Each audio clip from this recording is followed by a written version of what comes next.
Welcome to Motostate Podcast, where we talk about motorcycles, life, and everything in between.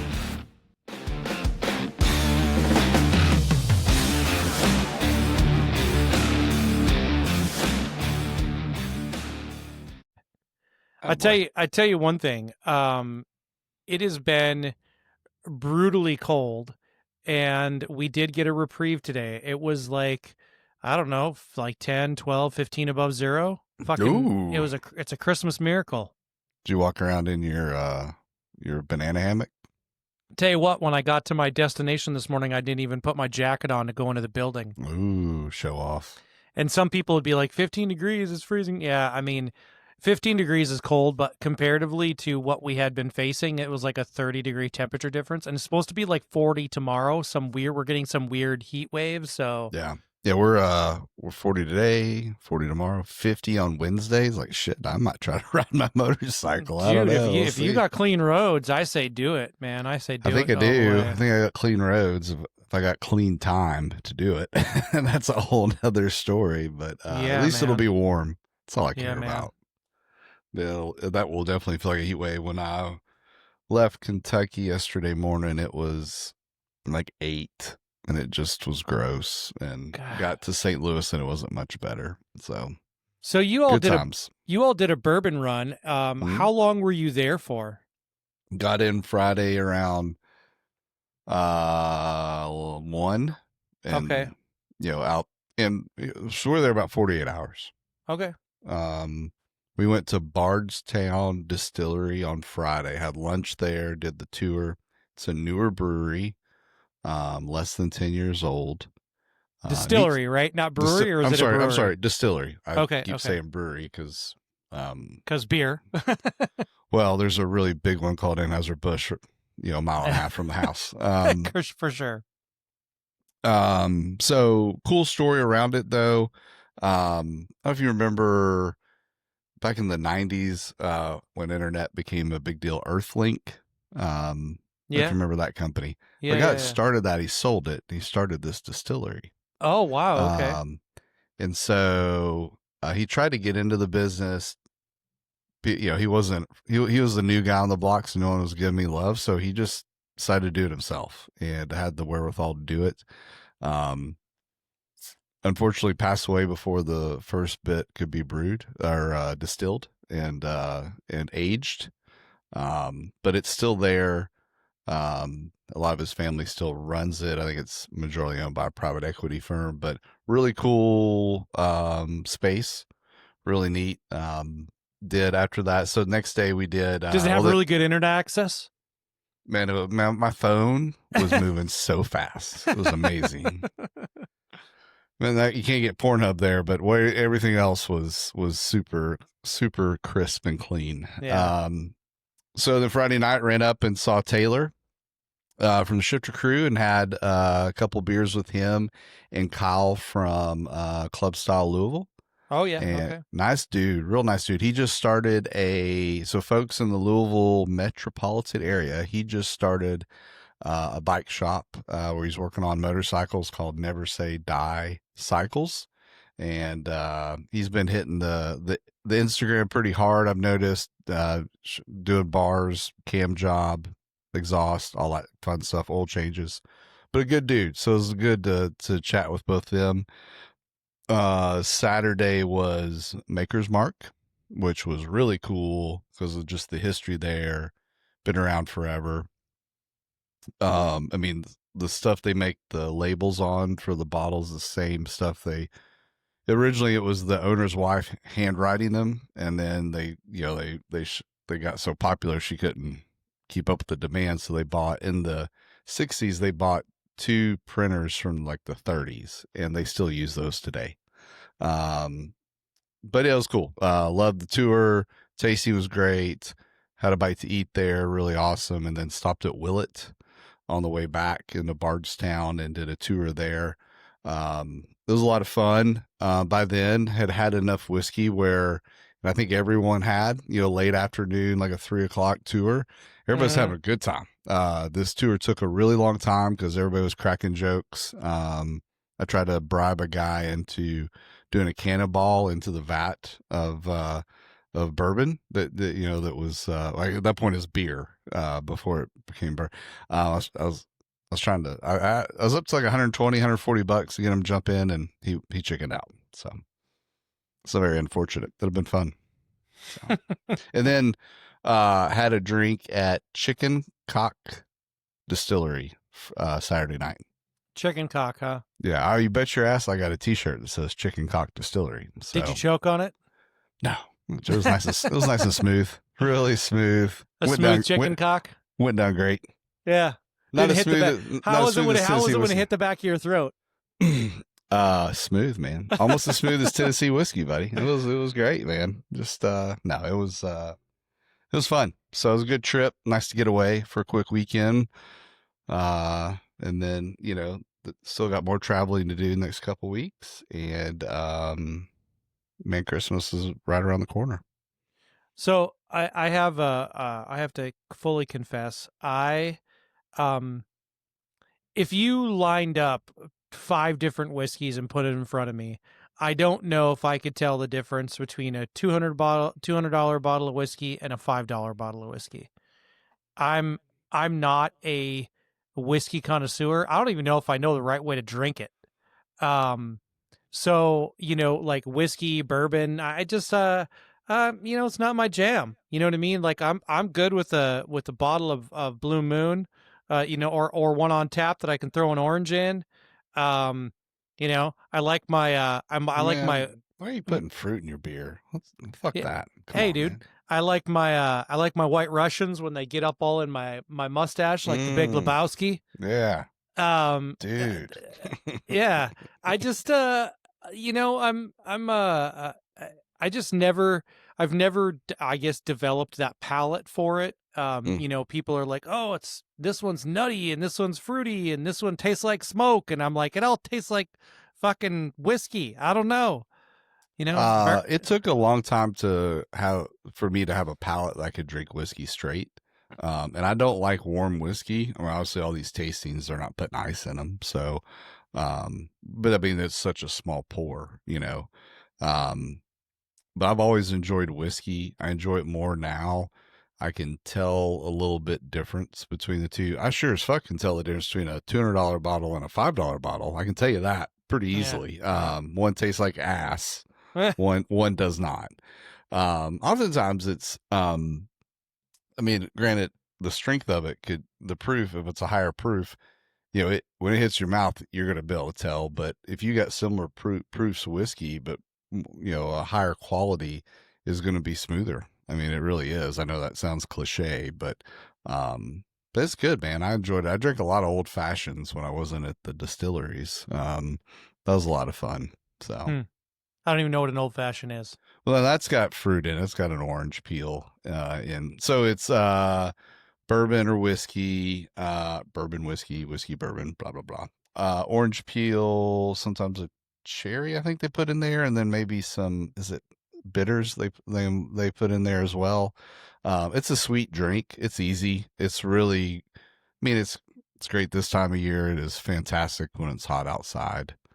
It was good. It's good. I had my first espresso martini last weekend when it was fucking just ridiculously cold, and I thought that thing was delicious. So you and Jace, man, you all in your espresso martinis. I've never had one, and it was like right on the cover of the Buffalo Wild Wings menu, and I was like, I think I'll do an espresso martini, please. It was fun. Right. It was good. I enjoyed it. Yeah. Now here's the deal though. Like a martini's not I'm not having 5 martinis in a night. I mean, you just might as well scoop me up and throw me in a black trash bag and throw and drag my ass home. Like, to me, a martini is a sip and drink because sure. I'm not trying to drink, 3 of those and drive home, but I'll go and sit down for dinner. And, when they're, you go for her happy hour and sit down for dinner and they're like, do you want a tall or a short? And I'm like, yes. So I always get a tall, especially if you go for happy hour. Like a tall is $1 more than a short. And, and so it just doesn't hit me the same as one espresso martini. You know, I mean, what do you have like, you know, you have like if you're drinking Blue Moon, it's 5.5% alcohol versus an espresso martini, which is probably 60% alcohol. So Yeah. I mean, the normal watering holes that I go to here in St. Louis, you're not sipping on straight whiskey there. They're not serving anything like top shelf. right. So I'm mixing that. Usually I like to mix my whiskey with ginger beer. You know, it's like for the baseball fans out there, they talk about a utility player, person can play multiple positions. Mm-hmm. This is a utility player drink. You know, it will get you drunk. It's refreshing when, you know, it's hot outside. And if you're hungover, man, it's great. That's a great hair of the dog. So, and that ginger beer just seems like it doesn't sound appealing to me. have you tried it? No, I'm just saying Well, it then doesn't sound appealing. Shut the hell up. You don't know what you're talking about. But I agree with you. I mean, if I'm sipping on whiskey, straight whiskey, you know, I'm not pounding them. You know, it's nice and smooth and easy, and I'm not having a lot of them because, I mean, I'll be staggering out the damn door, getting in the wrong truck, or just crawling in the bed of mine. I don't know. Yeah, no, I hear you, and I much prefer you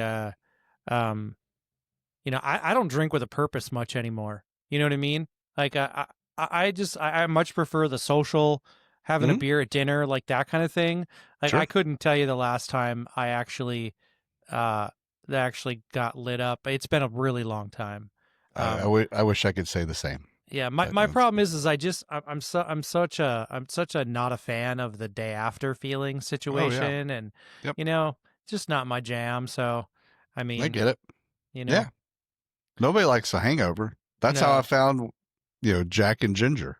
I was hungover. Went back to the bar the next day. Like, I need help. I don't feel well. And like, my grandpa drank whiskey water his whole life, and he never got hungover. Dude, that guy drank 18 of them in a night, and he'd never get hungover. Both my grandpas were like that. They were both whiskey and bourbon drinkers, and one the one from the north, you know, put it in a glass and drank it. My grandpa from the south just drank Jack Daniel's straight out of the bottle. So it was very fitting. But yeah, they were both whiskey drinkers, so I think I come by it honestly. But yeah, whatever. My grandpa taught me how to make his drinks, and he also, you know, you'd make them in a low ball, his whiskey waters. And I said, well, how much do I do? And he goes, you know, 2 fingers of whiskey, 3 fingers of water. Well, you know, obviously I got that fucked up and got my grandpa drunk a few times with Grandpa's over there in the corner peeing himself. That's exactly. Great. Yeah. With 4 fingers of whiskey and 2 fingers of water or whatever it was I was mixing. But he just smiled and drank them down. He never told me I fucked up, you know. And my dad would go out to the kitchen and be like, why is all this gone? And then I'd be like, I was just mixing drinks for Grandpa. Heavy hand at a young age. Exactly. Yeah, I did the same thing with my dad one night too at the lake, and after about 4 of them, I was mixing his drinks because he didn't want to get up and get them anymore. And I remember waking up when he got back from the fire at the lake, and all we heard in our cabin, our little trailer cabin situation, was my dad puking in the bathroom. So I remember the first time I really drank with my dad and my parents. Actually, they had a Christmas party, and we busted out a bottle of moonshine. And it wasn't even a Christmas party. It was just a get together on a Sunday night where we all had Monday off, except for my dad. Mm-hmm. And so got dad to take a shot of Jack Daniel's. He's just always been a beer drinker and maybe a little bit of wine. So he took a shot or two of Jack, and then we got him drinking moonshine. And he came home from work and called me and cussed me. Said that a couple 2 or 3 times during the day he had to go sit on the toilet. Not because he had to go to the bathroom, but he wanted to rest his face against the stainless steel wall divider because it was nice and cold, and that kept him from throwing up. So I was like, well, yeah, that's what happens when you drink with a bunch of 23, 24-year-olds. I don't know what to tell you. Thought maybe he got the he got that old fashioned hangover where you're shitting yourself and puking at the same time. Yeah, grab the garbage can. Here we go. Yeah, because that one's not fun at all. when No. everything coming out of you is liquid out of both ends. Fuck. Mm-hmm. Yeah, that whiskey doesn't taste good the second time around. I'll tell you No, it that. burns the asshole too. That's right. Like that chicken Oh cock. shit. Anyway, Yeah. hey, what? So here we are, the last episode of 2025, Of season 1, episode season 28, 1. dude. 28. We have put out 28 episodes. Do you know that we are already like in rarefied air for podcasts? Most new podcasts don't make it past episode 10. Yeah. I read somewhere about that, and very few make it to episode 20, like that are new podcasts. So to make it to 28 and season 1, super proud of what we did for the first season. I mean, I can't even read, so that's great. I'm glad you read it. A big thing at the end of the year is like Spotify Wrapped, and they tell you what you've listened to. And unfortunately, I listen to podcasts on Spotify, but I listen to music on Apple, so I didn't even get a wrap. So I wasn't able to get a wrapped on. I didn't listen to enough music on Spotify, so I didn't get a wrapped on my podcast. But they also do one for the folks that host a podcast, which I thought was pretty interesting. I don't know that their numbers are 100% accurate, and that's okay, because I don't know. I don't think Apple Podcasts communicates to Spotify like iHeartRadio and some of the others do. Mm-hmm. However, something that was really cool, and I'm pulling it up now, was, and to your point about getting to 28 episodes, and that's pretty rare. They said that, that we had put out more episodes, I think, for a new podcast than I think, was it, any, like, and we're in the top like 1-2% of new podcasts that put out an episode weekly and put that many out. So to your point, I'm still trying to pull it up here. There's like 85 million things that they want to tell you. But to your point, we've stayed consistent. We said we would. We committed to that, and I'm thankful that we were able to continue to do that. Trying to think here. Your fans streamed 1.3 times more than everyone else. 40% of the people that listen binge 2 episodes in one day. Thought that was pretty neat stat. Oh wow, that's a cool one. 45% of our listeners, and this is everywhere except YouTube and Apple, so Right. mainly Spotify. Sure. 45% hit play within 24 hours of a new episode being released. That's very cool. Which doesn't surprise me based on some of the numbers we've seen.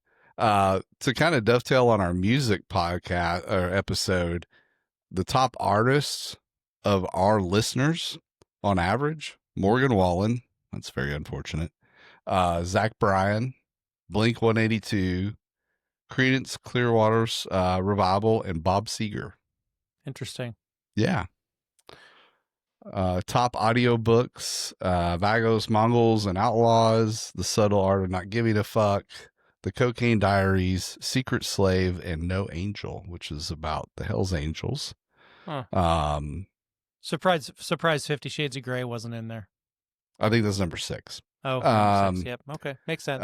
Top podcasts that our listeners listen to on Spotify: Joe Rogan, Cleveland Motorcycle Podcast, and Cleveland Moto Show, which I hope continues because that show did not happen this year. The Fast Life Podcast with Jace, the Sean Ryan Show, and 5 Dirty Bikers. So it says a lot. 5 Dirty Bikers, obviously Ryan's very familiar with that podcast. Yep. Has not had a new episode out in several months. So for it to still be number 5 says a lot of about that podcast and how dedicated the listeners are to that. Yeah, I've heard it. There's been some people that have still, because there's been 7 years of content, that there's people even binging old episodes, which I greatly appreciate, and that's why I've kept it up, is that people are still listening. But hey, I'm really excited. I'm really excited that I guess I would be remiss if I didn't thank those people that that came over from FTB, and thanking the new listeners. Thanking people that I've gotten to meet, that I've been fortunate enough to meet.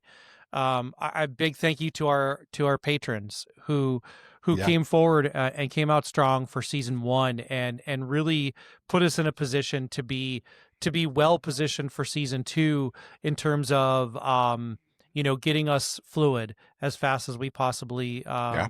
could be, because like we put out in our first custom t-shirt, this shit ain't free, right? and Yep. and, and that's we're not saying that because we're begging people for money. That's not true at all. It's just that all of the podcast hosting and where you put your sites at, where you put stuff up to, and your startup costs and your hardware and software and everything, none of that shit's free. Yep.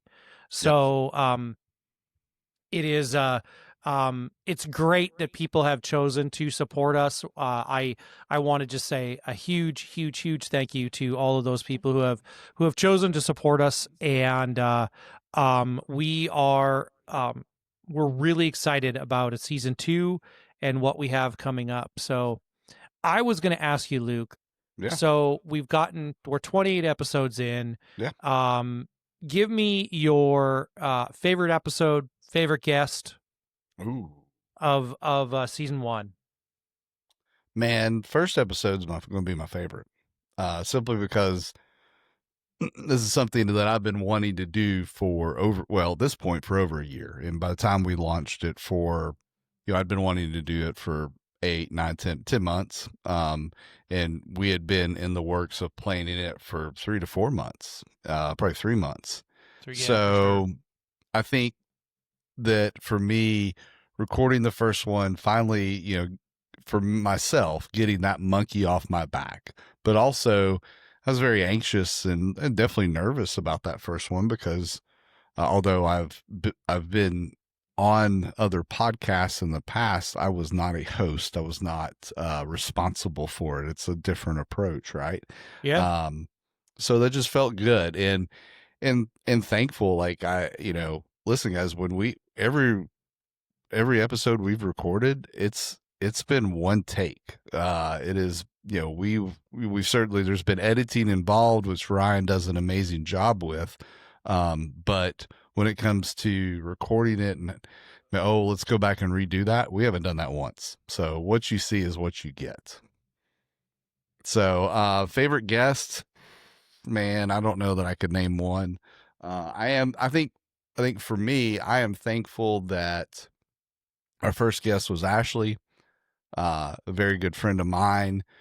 What she brought to that episode of building a bike, being a rider, being a female rider for that matter. And then obviously all the mental health part of it, of that discussion. Man, I'm just thankful that is the person we had for our first guest. Yeah, I was I was going to say too that I was just looking back at our episodes and I was like, man, I asked Luke to name a favorite guest and I don't think I can either. Yeah. I was I will say this to kind of piggyback on what you said. I'm thankful for Ashley as our first guest because I think she made the first guest an easy process, right? Yeah. That you and I had never done that together before. Mm-hmm. Obviously, I had been on many podcasts with guests, but you and I had never done it. So there's that too. So we had to get some cadence and some things down. And so she was an amazing first person to have on. Every guest that we had this year was gracious. They were kind. They brought something different to the table. They were fun. I'm looking forward to what season two has to offer. That's a really exciting thing that we have coming forward to us, and I've been more than pleased with our ability to have this idea that we said we were going to do something. We followed through. It became something. It gained some traction. It was important to us. We continued. Mm-hmm. We stuck with it. We didn't skip. If we knew we couldn't make it, we recorded at a different time. We recorded 2 episodes in a week. We put out episodes for our patrons, which we said we would do. All of these things, I think we really made good on all of our first season 1 promises. Yeah. And that makes me really excited for our continuing to put out a good product, because sometimes, you can say a lot of things and you fall short, and I Mhm. don't really feel like we fell short. I feel like we exceeded our expectations. I feel like we did everything we were going to that we said we were going to do, except Yep. probably, I think the only thing that we said that we didn't deliver on is we only did one custom shirt in the first Yep. half of season 1. I think we had talked about trying to get another one out. We didn't get one out, but for the most part, everything else that we said we were going to do, we did, and that's been Yeah. really I exciting. mean, I'll be honest with you. If people are upset over not another shirt, I don't really care. No, At the end of the I day, don't. we did everything we said we'd do for the podcast and merch, whatever. But we Yeah. got one cooking for Mama Tried, so that'll be rolling out here real soon. So you give you a chance to get them ordered and delivered before the show. So look for that to drop. But real quick, back to guests. I think that for me, the commonality, there's several commonalities with all our guests. They all were, like you said, gracious with their time. And they all brought something different, but brought something to the table. They were all prepared. But for me, all of them surprised me. They covered a subject or said something, shared a story that surprised me, and all in good ways, all in very great ways. But obviously, some of those folks I didn't know or didn't know well, or just I didn't know, people I did know well, just something, tidbit I may have not known about them. So personally, that was a lot of fun too, and just getting to spend some time meeting, Tab and OG Moto. I know you spent some time with OG Moto guys. I had not, so really getting a chance to get to know them a little better was a lot of fun too. So, but yeah, we've been very fortunate with our guest lineup in season 1. Season 2, I think it's going to be great as well. We've got some people lined up, and actually, Speed Dealer going to be one of them, and a few others. Ashley's going to be back on in January. Talk about another bike build she's working on, and we're going to talk about the winter blues and maybe how you overcome those and take care of yourself. So looking forward to that. Yeah, I mean, lots of exciting things to come. That's a really, yeah, I guess really what I'm feeling as a wrap up of season 1 for me is gratitude, right? Yes. I think that's probably the biggest feeling that I have, not only for the people that like really stepped up and supported us and listened to us and gave us feedback and that kind of stuff, which we're all grateful and accept, but the people that join our Discord and keep our community hopping. But I'm also grateful for, I'm grateful that you reached out, Luke, and asked me to consider doing this with you, because I think that I didn't realize, I didn't know if I was ready, right? And Sure. full transparency, the conversation was kind of like, Luke said, "Hey, do you want to? Would you consider doing this?" And I was like, "Dude, I don't know, but if you'd consider giving me some time to think about it, I'll definitely think about it." And then the rest of it was super organic. I mean, I just started throwing ideas at him, and he started throwing ideas back at me. And through that exchange, we got to know each other better. I think it was both kind of a process where we were feeling each other out. And I finally just called him up and I said, "Man, I think we got to do this."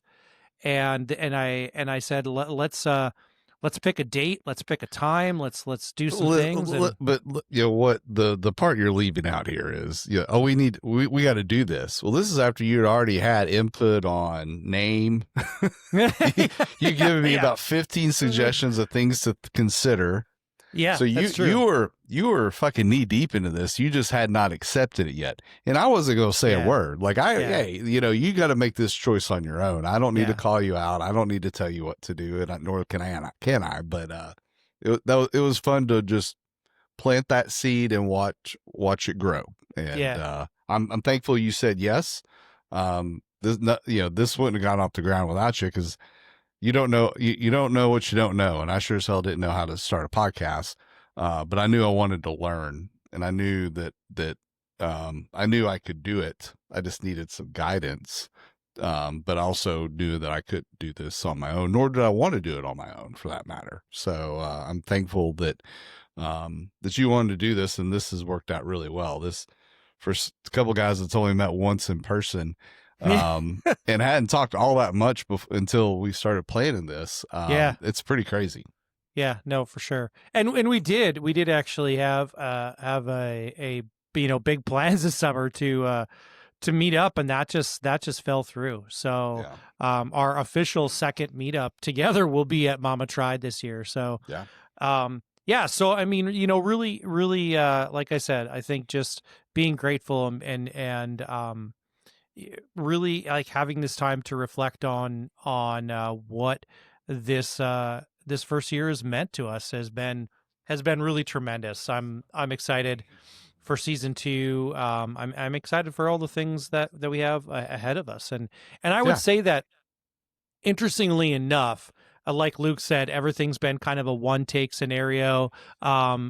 We've had, I think, really good luck too, where we've only had a couple of technical hiccups, right? Mm-hmm. I mean, for the most part, we kind of flushed everything out pretty early on. We haven't had any situation with guests where it went off the rails, or where there was like we got off and they're like, hey, there's a bunch of shit you got to edit out. I mean, for the most part, it's been really a really solid experience as far as that goes. And that's not always the case, right? That wasn't the case with the last podcast I was in. It took us a long time to find our footing. It took us a minute to find our rhythm. And we did have guests that we recorded a couple podcasts we couldn't put out there. We had, for the most part, the good thing was that I think I had curated enough experience for me that I had kind of flushed out all the shit that I thought that we, could do without, and what we needed to launch right away, and that kind of stuff. And so, kudos to you for kind of saying, okay, tell me what I need to do. And then you executed on all those things. So, that's been, that's been really good as far as that goes. So I appreciate it. Yeah, I will say personally, like for me, it's certainly gratitude, and to be completely selfish for a minute. I mean, it's been, and I know a lot of people can say this, but it's been a hell of a year for me personally. And so, to have, so when you have a lot of things going wrong or going sideways, it's, you look for those little wins, and this has been a big win, and this has been a great outlet for me. If you talked to me, 18 months ago and said, you're gonna have your own podcast and you're gonna be running it with Ryan, and I'd be like, you're on meth. Like, what are you talking about?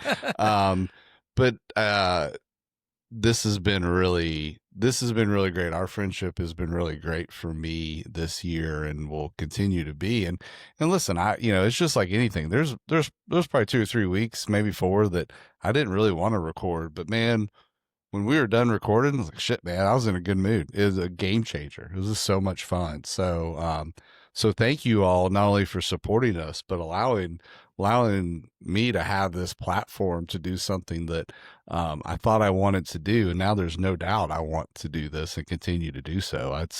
It means a lot to me. So thank you.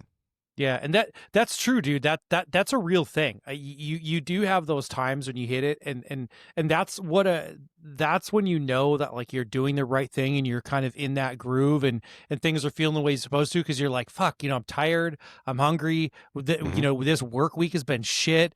I don't know if I want to take the time, and that's exactly right. You get off, and you're like, fuck, I'm glad I did that. You know what I mean? You just, it feels good. It brings you up. It really, you know what I mean? And for me, like, I was talking to Bob, and in fact, I was talking to him on my way home from work tonight. And one of the things I said to him is that my season of riding, was very lackluster this year, and kind of disappointing. And when winter finally came, I have been, struggling with the, kind of the winter blues situation. And really a big part of it was because my riding season was so lackluster. And, Sure. this has been just my connection, my outlet for all of those things, even when we're not talking about motorcycles. And so that's been really exciting. It So has been. No, yeah, I can agree with that. A very similar scenario for me riding this year. So it's been a good outlet for sure. yeah. And isn't it weird though too, like when you talk about how we've both had some challenges. We both took on new positions this year. Mm-hmm. All of these things are these stressors, right? Your first year in any new job is literally the worst year. Right. It's Mm-hmm. just that your first year is you're learning, you're finding your footing, you're getting to know people, you're having to reestablish yourself with new people in a Sure. professional environment and all of these things. And, when you look like me, who, doesn't look professional at all, I look like I should be, you know, wrestling grizzly bears. It just all of those things are stressors, and to Yeah. have an outlet and to have an outlet that has made a difference, right? I think that for me, what was great this year was when we put out podcasts where I really didn't know if they were going to hit or if they were going to resonate or if anybody Mm-hmm. was going to give a shit about them. And those podcasts ended up touching somebody in some way or another. Yep. And we've had some good comments on Discord. We've had some personal messages that, just so you know, out there as an audience, that really has made a big difference for Luke and I, because we share that with each other. Hey, so and so hit me up, and Yeah. this made a difference. This is something we need to talk about again, or Yep. whatever, right? Because it's hit. Yeah, there was plenty, the when we talked about one of our first few episodes about riding being basically in therapy. I can't remember how we titled that one, but a ride, ride or burnout, whatever it was. And Mhm. then then most recently toxic masculinity, and then Taylor chatting about his mental health struggles that we touched on it there. And of course obviously Ashley's back in episode 6. I mean, those are some of our highest viewed episodes. And Right. I think a lot of, and I've mentioned that to some people, and it shocked the hell out of them. Like, they figured talking about the new CEO or talking about Sturgis, and certainly every time we have a guest, it helps. It helps the views. Yep. But you'd be surprised how some of those have really took off in that. For me, and I think we've talked about it, and I'll speak for you, that it has helped us, confirm that this is we're going down the right path. So content isn't changing. It's all that to be said, that we're Right. going to still talk about bikes, but we're also going to talk about Other mental shit. health and parenting and relationships and everything else. And we're going to continue to have a paint with a little bit broader brush. Yeah. So we're not just talking motorcycles every week. Yeah, it's been very validating from that Validate. perspective, Yes. Thank you. because that's been that was always Luke's and I's vision, and I think we both had some trepidation about whether or not the non-motorcycle content was Yeah, going after to toxic grab. masculinity, to be full transparent, we hit end in recording, and we went, Yeah. oh shit, here we go. This will be interesting, right? So, Yeah, for sure. but hey, I mean, we're gonna, as I said, we're gonna do this as long as it's fun and we enjoy it. And so far, this format we enjoy, and it's fun, and that's what we'll continue to do. So hey, let me a little pop quiz on some of our year-end numbers, because Yeah. I'm a banker. I got numbers. What was our top city for subscribers? Top city for subscribers. Mhm. Oh shit. St. Louis. St. Louis, Chicago, and Minnesota, or Minneapolis, excuse me. Okay. How about that?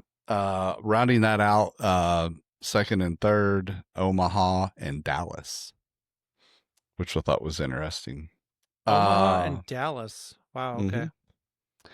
Yeah. So, and I don't know, like, it may not like that may be like they smaller cities filter up through larger cities. You know what I mean? Like people in your neck of the woods may filter over to Minneapolis would be my guess. Probably. Nashville was on there. There's a lot of cities. It was pretty interesting where some of those were. What can you do? How many different countries listen to our podcast this 9. year? 15. Oh shit. Yeah, okay. Yep. Canada being number 2, Australia being number 3, but and then UK was 4, right? I think UK. Okay. And then no particular order, but there's Germany, Sweden, Ireland. There's a mess of other countries. A couple I'd never heard of. They're probably trying to hack into something. Yeah. I've got $4 in my bank account. You don't need to hack into me. Right. Let's see what else here. 80% of our I'll just throw this out there. 80% of our listens came through either Apple Podcasts or Spotify. Okay. Take a wild guess how many hours of consumption we put out that were there that was not that we put out but was listened to this year. 14,000. No, not quite. Not 14,000. We are just shy of 3,000 hours. Okay. Which is about 175,000 minutes. Okay. It's a big number. It's pretty crazy. Yeah. I'm trying to think what else. I think, the last one would be, and this is no surprise, 90% of our listeners are male. Yeah. And 90% is actually lower than I thought. I thought it'd be like 97%. It's an average, but yeah, it's interesting. The higher the number of female listeners is on the younger side.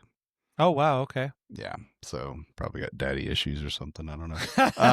And then the top age range, which is no surprise, 45 to 59. 45, 59. Yeah. Yep. Okay. Yep. So there's some interesting numbers I just threw together before we hit record. Some people may care, some people don't, but I thought that was pretty interesting. Yeah, no, that's it's always good to know where it comes from, right? Kind of we if you know who's listening, then you kind of know how to shape your content around who's listening. That's all kind of just what makes sense, right? And for people that may have only listened to 1 or 2 episodes that are listening to this early on, we're actually halfway legitimate. We're not just some fly by our seat of our pants kind of guys. I mean, we kind of are, but yeah, we've actually got people worldwide listening to the Motostate Podcast. So. Yeah. Well, and like I said, I mean, when you go back when we were looking at that like Spotify or whatever Apple wrap up or whichever one you were talking about, and the one that really hit home was like the number of whatever percentage. I mean, we were like in the top 1 to 2% of new podcasts that put out as many episodes as we did in season 1, and then how consistent we stayed, which again kind of led me back to the whole, every promise that we kind of made to each other when we started this, we followed through with everything we said we were going to do. And that's something that I really, for season 1, I'm hanging my hat on it, right? Because it just, it validated to me that we said we were going to do something. We set out to do it. We did it, and it, it made its mark. And so that is exciting. So the only other thing I'm going to put out there is, you guys be ready for a new look and flavor in season 2. We have, we're going to be, we're switching things up. We're going to have some new colorways, some new thumbnails. We're bringing a different vibe, just because I think that Luke and I talked about it. We always will have the old logo.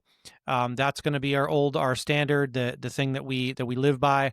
But we will mark each season by a little bit of a different look, just to keep it fresh, and it helps when you're doom scrolling. You can see the different, it gives you a good marker of the different seasons coming up. So we're super, super stoked about what we have coming up in season 2, and again, just like a huge, huge, huge thank you to everybody out there who supported us in season 1. And listen, if you have suggestions and they're not shitty, and if you if you Not shitty. if there's something you'd like to see more of, less of, or just have some ideas, slide into the DMs, put it on Discord, private message us, whatever. We'll hear you. You'll be heard. We will listen. We may not take you up on that, but we might. I don't know. I mean, listen, we're doing the best we can here and what we think's good. But if you got other ideas, we're all ears. We'll certainly take everything into consideration. Yeah, and I got one final statement to make with that. When Luke says slide into our DMs and you know who you are out there, stop sending me dick pics. Yeah.